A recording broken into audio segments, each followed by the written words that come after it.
AITA for not sharing my only plate with a pregnant woman? I recently found out I have a gluten allergy, which explains all of the stomach pains and aches I've had when trying to eat anything my whole life.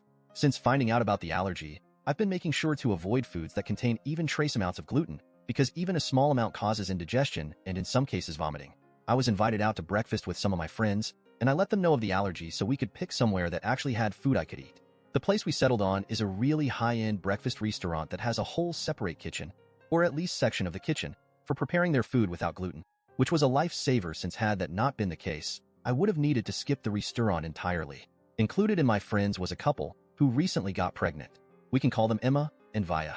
Vaya is the one who is pregnant and said she wouldn't be having much since she wasn't feeling very well due to the morning sickness. Everyone understood and offered to let her just have a few bites off their plates so she could still have something nice even if it was just a little. I didn't agree to this though, since if they were going to be sharing with each other, I couldn't take part. I explained me not feeling okay sharing since I'd just be giving food without getting any, and all my friends seemed to completely understand, as well as agree that was very fair. When the food came out, everyone was sharing and having a good time. Vaya asked if she could have a bite of my food, and I politely declined sharing since I couldn't grab a different bite from anyone else. Vaya told me her pregnancy cravings were kicking in, and all she was asking for was a couple bites, so I should have just given that to her. I told her again. I'd already explained I didn't want to share since my food was all I had. Emma told me I could just give her half and order more food if I wasn't satisfied with the amount left, and I again told them no. The gluten-free options were quite a bit more expensive than what they were eating, and paying for 2 plates just so Vaya could have half my food didn't seem fair. Vaya then told me just because I was on a diet didn't mean I could be selfish, and everyone else had no issue sharing. Thankfully, the rest of the people sitting there did help me stand up for myself, and told Vaya I'd already explained I wouldn't be sharing since no one could share back. While I'd ordered an egg scramble and some gluten-free pancakes, everyone else had normal pancakes, French toast, avocado toast, and other things I just couldn't eat. Vaya wasn't satisfied with there and my justification to why she couldn't have any of my food. She went on and on about how I'd turned the whole table against her and shamed her for being pregnant and hungry. I told her if she'd gotten her appetite back, she could always order herself a plate so she didn't need to rely on anyone sharing their food.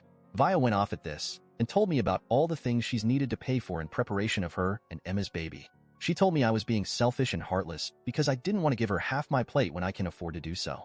This is where I may be the a-hole because I told Vaya she chose to get pregnant and she chose to go through all of the issues that come with it. I didn't choose to have a glucose allergy, and I didn't want to go hungry because she wanted to eat off everyone else for free. Vaya started ugly crying, and everyone tried to calm her down, but she and Emma ended up just leaving without paying their portion of the bill. No one blamed me since I was right, but Emma sent me a message telling me I could have just said no and left it at that, instead of embarrassing Vaya in front of all her friends. I'm starting to feel very guilty. I didn't want either of them to leave. I just wanted her to stop trying to leverage her pregnancy against me as a way to get the only food I could eat. AITA. Yes, Emma did get a plate. She claimed it was too sweet for Vaya and she should grab a less sweet bite of everyone else's plate. The reason it went from 1 bite to half my food, which was 1 pancake of my 2, was because she assumed my food was less sweet due to being gluten-free. I don't think that's the case, but that was just her logic. The group agreed we wouldn't be spending as much time with either Emma or Vaya. Ever since getting married, the two of their bitchiness aspects have combined and multiplied. We also did send them a Venmo request for their part of the bill. They've been told they can either pay the bill, or they can never come out to eat with us again.